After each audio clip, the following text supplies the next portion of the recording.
Bonjour tout le monde, je m'appelle Raphaël, je suis le mari de Jenny. On s'occupe des jeunes à Every Nation, donc de 18 à 30 ans, pour ceux qui ne nous connaissent pas.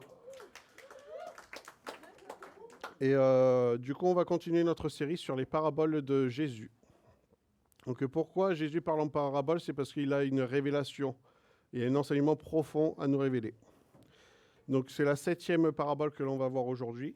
On a vu la parabole du Père retrouvé, du bâtisseur sage et fou, du semeur, le samaritain, lève-toi et rejoins Lazare, le noble devenu roi. Et aujourd'hui, on va voir la condition intérieure qui impacte la vie extérieure. Donc ça a commencé par un avertissement par le prophète Ésaïe 29, versets 13 à 14, qui dit « Le Seigneur a dit de ce peuple, il n'est proche de moi qu'en parole, c'est du bout des lèvres qu'il m'honore, mais de cœur, il est loin de moi. La reconnaissance qu'il prétend avoir de mon autorité n'est qu'une tradition humaine, une leçon apprise. Je vais donc continuer à étonner ce peuple par des prodiges et des merveilles. La sagesse de ces sages sera mise en échec, la compétence de ces experts sera prise en défaut. » On voit que Dieu ne veut pas qu'on ait un cœur d'hypocrite. On peut avoir des paroles douces et mielleuses pour faire plaisir aux personnes qui nous entourent, mais Dieu sonde le cœur. Et c'est un premier avertissement que l'on voit dans l'Ancien Testament, donc ça date d'il y a vraiment très très longtemps. Et Jésus est Dieu et autorité, et c'est à lui qu'on doit rendre des comptes, et pas aux hommes. C'est Dieu qui est en contrôle. En verset du jour, du coup, c'est dans Matthieu 15, versets 10 à 20. Puis Jésus appela la foule et leur dit, « Écoutez et comprenez bien. Ce n'est pas ce qui rentre dans la bouche d'une personne qui la rend impure, mais ce qui sort de sa bouche. Voilà ce qui la rend impure. » À ce moment-là, les disciples s'approchèrent de Jésus et lui dirent, « Sais-tu que les pharisiens ont été scandalisés de t'entendre parler ainsi ?» Les pharisiens, c'est les religieux. Pour ceux qui ne savent pas, il répondit, « Toute plante que n'a pas plantée mon Père qui est au ciel sera arrachée. Laissez-les, ce sont des aveugles qui conduisent les aveugles. Et si un aveugle conduit un autre aveugle, ils tomberont tous les deux dans un trou. » Pierre prit la parole et lui dit, « Explique-nous cette parabole. » Jésus dit, « Êtes-vous encore, vous aussi, sans intelligence? Ne comprenez-vous pas que tout ce qui entre dans la bouche d'une personne passe par son ventre pour être ensuite éliminé? Mais ce qui sort de la bouche vient du cœur, et c'est cela qui rend quelqu'un impur. Car de son cœur viennent les mauvaises pensées qui les poussent à tuer, commettre l'adultère, vivre dans la débauche, voler, prononcer de faux témoignages et dire des insultes. Voilà ce qui rend impur, mais manger sans se laver les mains, selon la coutume, cela ne rend pas impur. C'est un très long passage, mais il y a beaucoup à développer là-dessus. Parce qu'on voit qu'on n'est pas justifié par ce que l'on mange, malgré ce que l'on peut penser. Oui, il faut qu'on respecte notre corps, parce que Dieu veut qu'on soit un bon intendant de ce qu'il nous a donné. Mais ce n'est pas parce qu'on a une alimentation super stricte et rigide qu'on est mieux vis-à-vis de Dieu. On ne veut pas que Dieu nous dise « Vous aussi, vous êtes sans intelligence ». Ça, c'est un reproche que Dieu nous fait. Et on ne veut pas le jour où on rencontre Dieu, quand on passe dans l'au-delà, que Dieu nous dise « Tu as été sans intelligence ». Dieu nous a donné un cerveau, c'est pour l'utiliser. Nous avons par exemple Lara qui a fait un doctorat en physique. Nous avons Maroud qui est en train de faire un master en nanotechnologie. Dieu a donné des capacités, des dons à chacun et chacune, à notre propre niveau, pour utiliser les connaissances. Mon grand-père aussi qui est ici présent, qui était maître de conférence en biologie. J'ai entendu des applaudissements au fond de la salle. On a besoin de chacun et chacune. Mais ce n'est pas parce qu'on ne fait pas des études avec des diplômes extraordinaires qu'on est moins bien que les autres. On est tous des gros travailleurs. Parce que la moisson est grande et il y a très peu d'ouvriers. On voit que la nourriture est très importante dans la Bible. Parce que dès la Genèse, on voit Adam et Ève, le premier commandement qu'ils reçoivent, c'est de ne pas manger d'un seul fruit. Et on sait tous qu'il est vital, en tant qu'être humain, de manger, de boire. On peut se passer quelques jours de manger, même si c'est difficile, mais boire, c'est vraiment essentiel. Et quand on est adopté dans la famille de Dieu, on adhère à tout l'héritage qui est le peuple de Dieu. Il ne faut pas oublier que le peuple de Dieu a passé 40 ans dans le désert. Niveau ressources pour boire et manger, c'est compliqué. Ça tient du miracle qu'ils aient survécu. Dieu pourvoit à son peuple en permanence. Et dans la loi juive, Moïse disait qu'il fallait faire ça, ou pas ça. Dans le sens au niveau alimentation, il ne fallait pas mélanger la viande avec le lait, parce que c'est le lait qui donne la vie aux petits veaux. Il ne fallait pas manger le nerf sciatique aussi. Il y a tout un tas de règles. Si on mange de la viande, il faut attendre 4 à 6 heures pour pouvoir boire du lait, pour pas que ça se mélange dans l'estomac. C'est vraiment très strict, mais c'est parce qu'il y a une notion de vie et de mort quand on prend la vie d'un animal aussi. Et Dieu veut honorer toute sa création, aussi bien les humains que les animaux. Alors je ne suis pas contre manger de la viande, au contraire, pour ceux qui me connaissent, j'adore ça. Mais je ne suis pas végane non plus, du coup. Je suis un mélange. J'aime tout ce que Dieu me donne à manger. Et ce n'est pas ça qui me rend pur ou moins pur. Dans la loi de Moïse, c'est une relation verticale. Dieu est loin, on regarde au ciel, Seigneur, est-ce que je te fais plaisir? Est-ce que je t'honore aujourd'hui? Est-ce que tu vas me punir de quelque chose? Mais quand Jésus est venu, c'est pour restaurer une relation. Parce qu'il a vécu la vie parfaite. Et grâce au chemin qu'il a montré, grâce à l'amour et les enseignements qu'il a donnés, on peut avoir une restauration. Si on demande pardon pour notre vie pécheresse.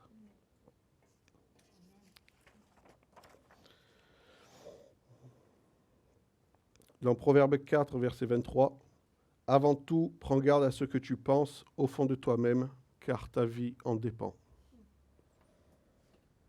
On voit encore que Dieu voit le cœur, mais il voit aussi les pensées. L'ennemi, généralement, nous attaque par les pensées, des doutes, des culpabilités, des mensonges. Il prend un petit peu de vérité, la tord à sa guise, et nous fait croire certaines choses. Mais on a accès à la parole de Dieu et on sait quand Dieu dit la vérité. Il n'y a qu'une seule vérité, il n'y en a pas plusieurs. J'ai entendu ça sur le campus à Lumini, qu'il y a plusieurs vérités. Non, c'est illogique et ça n'a aucun sens. Il y a une seule vérité et tout le reste c'est mensonge. Les pharisiens ont fait en sorte que leur tradition permette de frauder la loi qui est d'honorer ses parents. Dans le même chapitre, au verset 5, ils disent qu'ils ne peuvent pas honorer leurs parents qui sont dans le besoin parce qu'ils ont fait toute offrande à Dieu et toute leur richesse est donnée à Dieu. Alors que Dieu, le commandement qu'il a donné, c'est honorer votre père et votre mère. Et par cette coutume, tradition qu'ils ont créée, ils essayent de se mettre au-dessus de la loi et des principes que Dieu a mis en place. Et c'est une stratégie, une manipulation humaine. C'est pour ça qu'il faut faire attention avec qui on s'entoure. Il n'y a pas tous les conseils qui sont bons à entendre et à mettre en pratique. Dieu nous a donné son Saint-Esprit, comme Josué a dit dans son témoignage. On a le discernement pour savoir si c'est vrai ou pas. Et on a toujours la Bible où on peut comparer. C'est notre référence absolue. Mais Jésus enseigne quelque chose de nouveau par rapport à l'ancienne alliance. C'est que c'est ce qui sort de la bouche qui est important. C'est un long processus de transformation.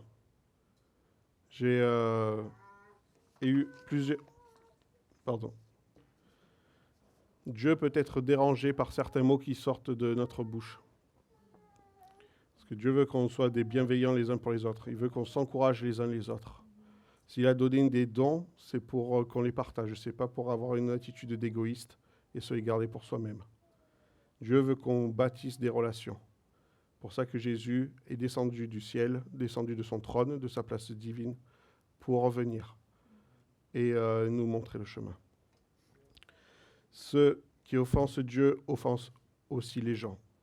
Ceux qui offensent les gens viennent de notre cœur. On a besoin de protéger notre cœur. La rébellion et l'amertume ne viennent pas du jour au lendemain.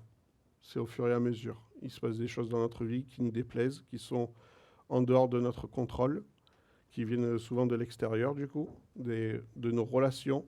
On peut recevoir des blessures pour une mauvaise communication, pour un mauvais comportement, pour une parole qui n'est pas tenue. Et on se met en colère, on se met en frustration, on a de l'amertume. Et au fur et à mesure, ça commence à pousser, à grandir. Et ça devient une gangrène. Et ce qui est à l'intérieur, qui est caché, est révélé tôt ou tard par notre comportement vis-à-vis des uns des autres. C'est pour ça qu'il est important de prier, de demander l'aide de Dieu, d'apprendre à aimer son prochain comme soi-même et d'apprendre à pardonner. Ce que tu ne traites pas à l'intérieur va sortir. Tu n'as pas le choix. Tu es foutu. C'est pour ça qu'il est important de se parler les uns les autres et de se confesser. Frère, sœur, j'ai besoin de te parler. Je suis offensé de quelque chose. J'ai été blessé. J'ai mal. Mon âme a mal. L'âme, c'est les émotions. La joie, la tristesse, la colère, la dépression, tout un tas de synonymes qu'on peut trouver. On a besoin de restauration. Dieu aime les personnes que l'on blesse. Et quand on aime quelqu'un, on ne veut pas que la personne que l'on aime soit blessée. Mais on ne veut pas aussi que cette personne qu'on aime blesse les autres. C'est un échange. C'est une éducation qu'on a à faire les uns avec les autres. Dieu est patient avec nous. Il faut que nous soyons patients aussi avec les autres. Ça fait bientôt 9 ans que je suis dans l'église. Et récemment, il y a le pasteur Marcus d'Autriche, Divination Autriche, qui est venu. On a fait une dévotion le vendredi soir. Et c'était sur un passage qui disait « Trouver l'union dans l'esprit, dans l'église ». Et c'est vrai que parmi les jeunes, je mettais souvent la pression pour qu'ils développent les dons de l'esprit, pour qu'ils puissent aller évangéliser, qu'ils aient le courage et l'audace. Mais j'appliquais mon propre timing sur leurs capacités. Et j'ai fauté. Je n'ai pas laissé les personnes marcher dans la volonté de Dieu, dans le temps que Dieu a prévu. Il y a au moins 47 versets dans la Bible qui traitent de l'amertume. Je pense que Dieu veut nous dire quelque chose par rapport à ça. Si Dieu se répète 47 fois, déjà quand il nous répète 2 fois dans le même verset, fais attention, c'est déjà un grand moment qu'on va apprendre. Et quand c'est au travers de l'Ancien Testament et du Nouveau Testament qu'il y a de l'amertume qui est parlée, c'est qu'il y a une racine en chacun d'entre nous, quelque part. Et qu'on est chacun blessé par quelque chose ou quelqu'un. Donc on va voir des pensées suivantes qui, quand ça vous traverse la tête, les pensées, l'esprit, c'est pour que vous soyez en alerte. Et de voir qu'il va y avoir un travail à accomplir. Donc quand vous avez une pensée qui dit « je te dois », ça veut dire qu'en fait, vous avez une culpabilité. Et là, quand il y a une culpabilité, il faut confesser. Ça peut être je te dois des excuses parce que je t'ai frappé. Ça peut être parce que je t'ai manqué de respect. Je t'ai parlé avec un ton ou un vocabulaire inapproprié. Ça peut être parce qu'on est en retard au travail. Je te dois des excuses. Je dois m'expliquer sur la situation, pourquoi j'en suis arrivé là. On ne peut pas savoir ce qui se passe dans la vie des gens. Ils ne peuvent pas savoir ce qui se passe dans notre vie si on ne communique pas. Il y a la communication verbale et corporelle aussi. Donc des fois, j'entends des jeunes qui disent « Ouais, mais moi, j'ai un langage parfait vis-à-vis des personnes autour de moi. » Mais par contre, ils sont hyper violents au niveau attitude ou comportement physique. Ils poussent les gens, ils ne font pas attention. Ils peuvent même avoir des gestes brutaux à pousser vraiment les personnes et les mettre en difficulté.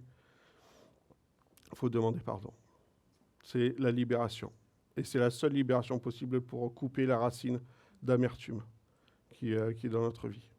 Donc si vous avez de la culpabilité, n'hésitez pas à vous confesser. Confessez à Dieu, confessez à un frère, à une sœur. Et direz, j'ai besoin que tu sois un témoin. J'ai besoin d'aide. Je n'arrive pas à me confesser de telle ou telle personne. Dans Jacques 5, verset 16, « Reconnaissez donc vos péchés les uns envers les autres et priez les uns pour les autres, afin d'être guéris. La prière fervente d'une personne juste a une grande efficacité. » Jacques est très clair là-dessus. On a besoin d'être guéri de l'amertume, du poids, du fardeau, de la culpabilité. J'ai fait beaucoup de natation quand j'étais petit. Je suis triplé, 3 garçons. Ma mère qui est ici présente. Et on avait une compétition à l'intérieur du club pour avoir une sélection de qui va participer à la compétition extérieure du club, donc avec d'autres clubs du département. Et j'étais monsieur qui nageait la brasse. Et je devais être en compétition avec mon frère, Christophe. Et lui, c'était le crawl. Et j'ai dit, oh, ça va être facile. Aux entraînements, il est deuxième.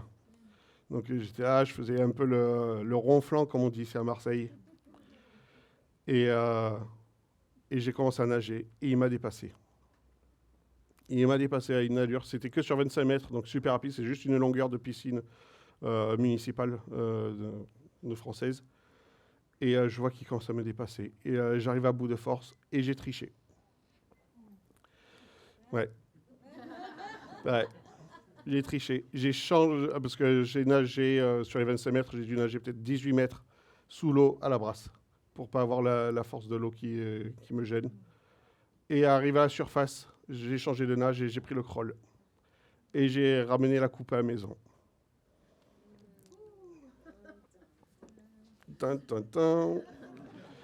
Est-ce que mon cœur était bon? Non. Est-ce que mon attitude était bonne? Non. J'ai menti, j'ai triché pour avoir la victoire, mais que je n'ai pas mérité. Et j'ai demandé pardon. Parce que mon frère avait vu aussi que j'avais triché. Et j'avais nié sur le moment. J'ai dit non, c'est pas vrai. Si, je t'ai vu, tu étais sous l'eau à la brasse, tu es sorti en crawl, parce que tu as vu que j'allais te battre. Et j'ai dit non, c'est pas vrai. Et j'étais fier comme un coq, c'est terrible. Et quelques temps plus tard, j'ai dit non, c'est vrai, tu as raison, la coupe, je ne la mérite pas. Et ça, c'était avant que je rencontre Jésus. Et une autre pensée pour détecter quand on a de l'amertume, c'est quand tu me dois quelque chose. Quand on dit tu me dois, ça veut dire qu'il y a de la colère en toi. Et quand il y a de la colère, il faut demander pardon. Ça peut être parce que quelqu'un a rompu une relation avec nous de manière inopinée ou inexpliquée. Et du coup, on a cette racine d'amertume qui pousse. Et à chaque fois qu'il y a quelqu'un qui agit de la même manière, on est en colère. Et on tient les personnes avec une dette. Et on ne lâche pas. On est comme des bulldogs. À chaque fois qu'il y a une situation similaire qui se répète de trahison, de mauvais comportement, tu me dois une dette. Et ça ruine complètement les relations. Quand j'ai commencé à travailler pour avoir un boulot à côté de l'école, c'était que pour moi, ce que je gagnais. Et quand je prêtais de l'argent, c'est tu me dois le retour. Et par moments, je devenais même violent avec certaines personnes pour qu'ils me rendent l'argent. Parce que je rentrais en colère, parce que pour moi, c'était une trahison. Parce que j'ai toujours essayé d'être le plus loyal possible et authentique possible. Mais quand on me trahissait, surtout sur les finances à l'époque, je rentrais dans une colère.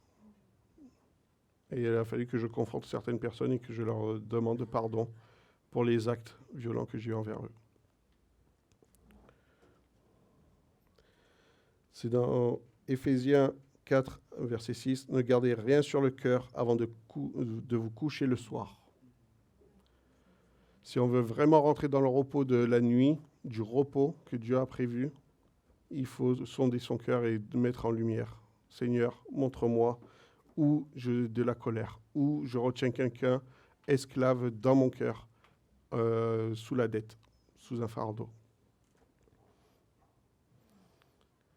Parce que si on s'endort avec de la colère dans le cœur, on est tourmenté. On fait des cauchemars, on est agité, on se réveille, on a la boule au ventre. Et le lendemain, on est aigri, on s'est levé du pied gauche. Et on arrive au boulot, on tire une gueule pas possible. On dit, ne me parle pas, j'ai besoin d'un café. Non, tu n'as pas besoin d'un café, tu as besoin de pardonner. Il faut arrêter de trouver des excuses que le café est la solution. Oui, le café, c'est bon. Latte ou pas latte, c'est bon aussi. Parce que je sais que les anglophones, ils aiment le latte. Tout est bon, mais ce n'est pas ça qui nous sauve de la colère. Seul le pardon peut nous relâcher de la colère. Donc, ce soir, avant de vous coucher, demandez à Dieu qui sont de votre cœur, est-ce que je suis en colère avec un membre de la famille, des amis, collègues de travail, un voisin qui fait de la perceuse en permanence? Pas vrai, Jennifer?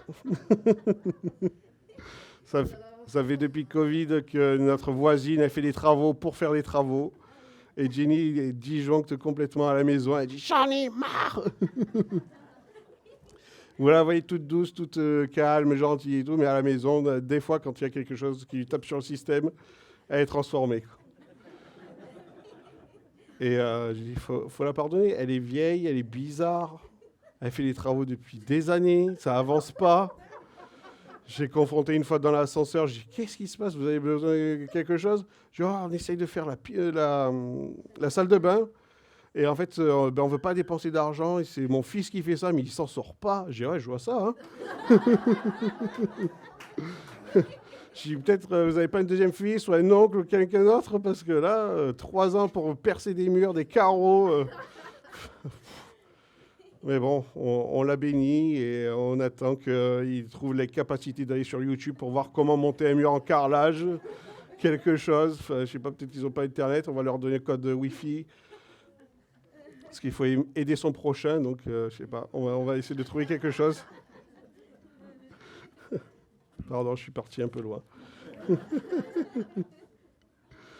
Matthieu 6, verset 14. En effet, si vous pardonnez aux autres leurs fautes, votre Père qui est au ciel vous pardonnera aussi.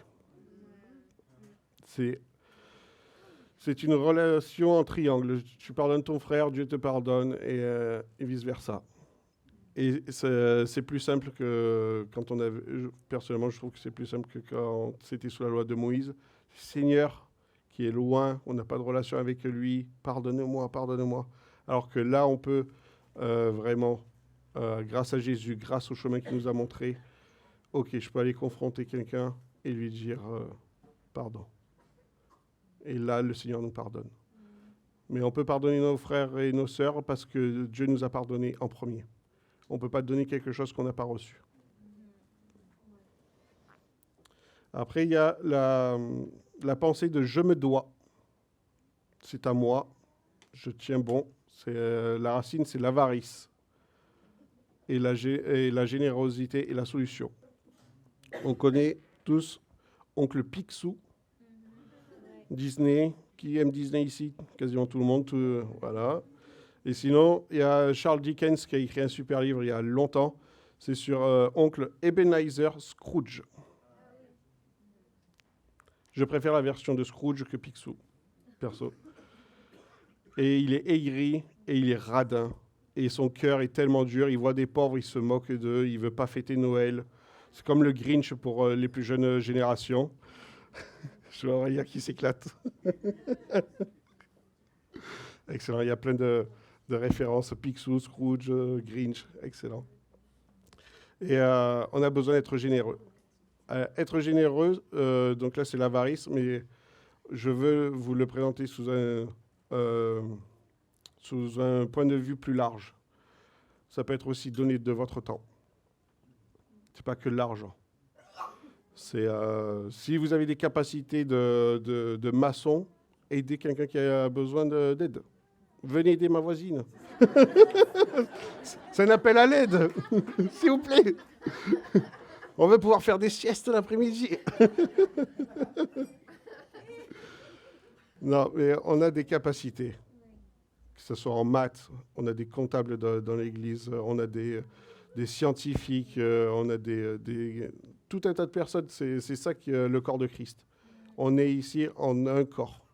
On est unis et on a besoin de révéler c'est quoi nos talents, c'est quoi nos capacités et donner du temps pour les uns les autres. Par exemple, j'adore passer du temps avec mon ami Richard. J'adore. C'est quelqu'un que j'ai rencontré il n'y a pas si longtemps que ça.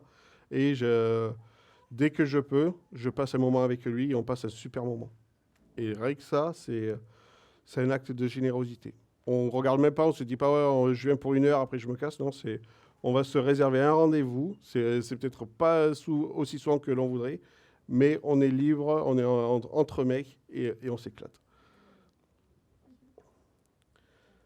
Ensuite, il y a une autre pensée qui dit « Dieu me doit » ou « la vie est injuste », c'est plus communément parlé. Mais quand on dit « la vie est injuste », c'est en fait, tu penses que Dieu est injuste. Tu remplaces le nom de Dieu par la vie. Et là, c'est la jalousie. Et là, le moyen pour combattre la jalousie, c'est de témoigner publiquement et célébrer publiquement ce que Dieu t'a déjà donné. On se compare en permanence avec les gens autour de nous, qu'on connaisse ces personnes ou qu'on ne connaisse pas. Il y a quelque chose que lui, il a, que moi aussi je mérite. Ça, c'est la jalousie. Et ma mère me disait toujours, la jalousie est le plus vilain des défauts. Et elle n'a pas tort. Parce que c'est vraiment une comparaison, une compétition intérieure. Et ça fait pousser une amertume énorme. Et il faut célébrer ce que Dieu vous a donné. Il vous a donné un appartement, des vêtements, un boulot, une voiture, un permis, des amis, une famille. Il faut célébrer tout ça. Il faut célébrer tant que l'on peut. On ne sait pas combien toutes ces choses vont durer. La famille, ça part, ça vient au niveau des relations. Ça part, ça vient au niveau de la vie, de la mort. Les boulots, pareil. Il n'y a rien qui est sûr. Mais il faut rendre grâce et gloire à Dieu qui pourvoit à tout ça. Dans 1 Corinthiens 15, verset 10, « Mais par la grâce de Dieu, je suis ce que je suis. Et la grâce qu'il m'a accordée n'a pas été inefficace. Au contraire, j'ai travaillé plus que tous les autres apôtres, non pas moi en réalité, mais la grâce de Dieu qui agit en moi. » C'est Dieu qui fait les choses au travers de nous. Tous ces actes de générosité, de pardon, de vouloir restaurer les relations, ce n'est pas par nos propres efforts. On a juste à se rendre disponible à l'écoute de Dieu et à l'écoute des autres pour pouvoir appliquer la volonté de Dieu. Nous ne sommes que des outils. On est dépendant de Dieu.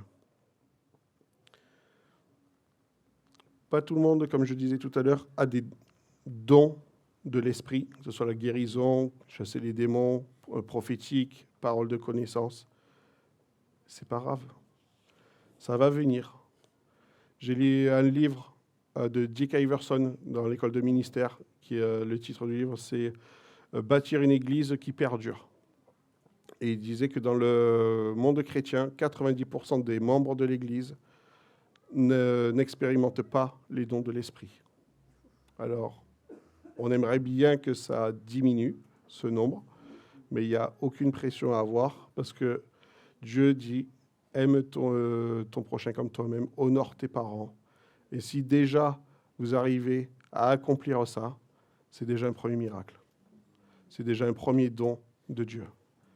De ne pas être rebelle vis-à-vis des parents, d'être disponible pour aider son prochain.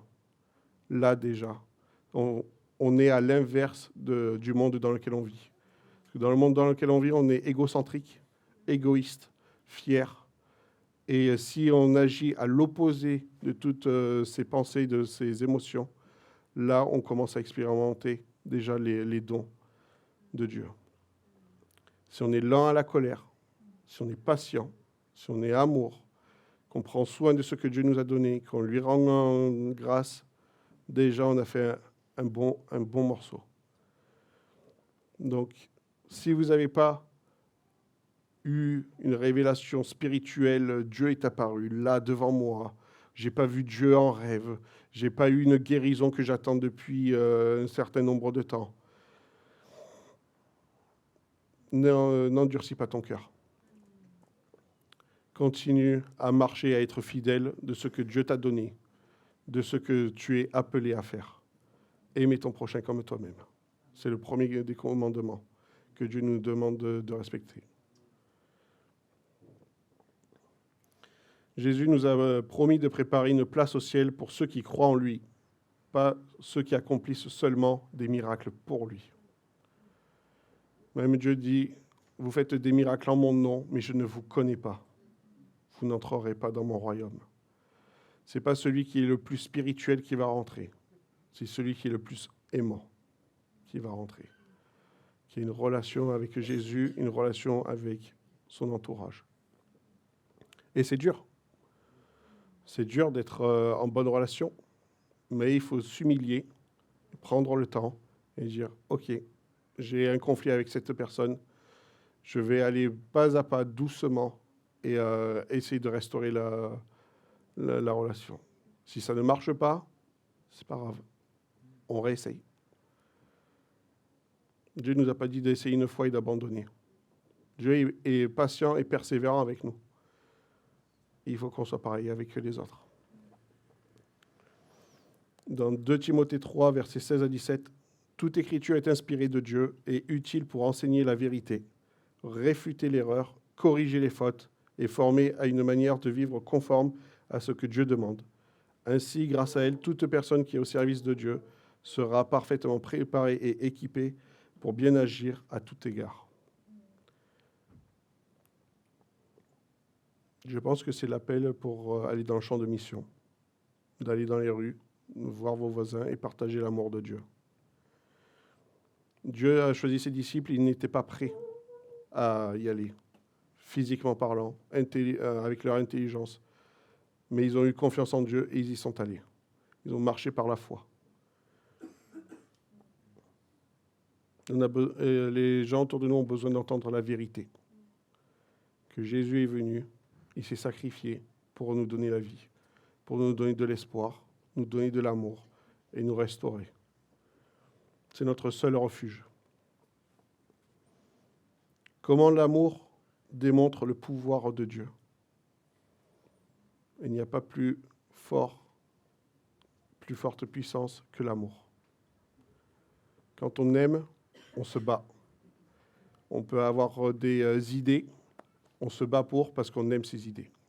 Les droits de l'homme, parce que la France a fait partie de la création des droits de l'homme, et on se bat pour les droits de l'homme. On le voit avec le problème des retraites aujourd'hui.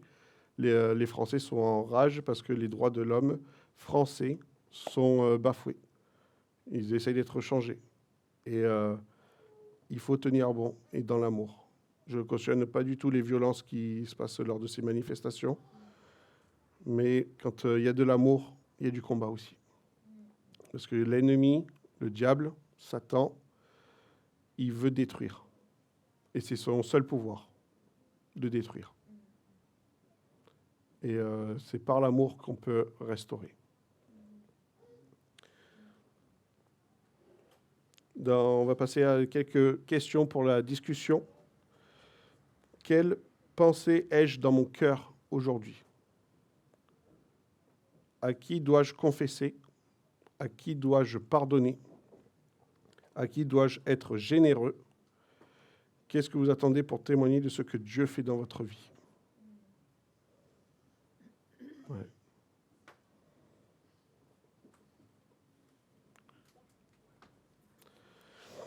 Donc je vais prier. Merci Seigneur pour ton amour. Merci pour ta grâce, ton pardon. Merci pour ton sacrifice que tu nous as libérés du poids du péché, Seigneur. Et que vraiment tu transformes ma vie, mes pensées, mon intelligence, mon cœur. Et que tu puisses vraiment agir dans la vie de chaque personne. Merci qu'on ne mette aucune pression sur les uns les autres, Seigneur, comme j'ai pu le faire auparavant.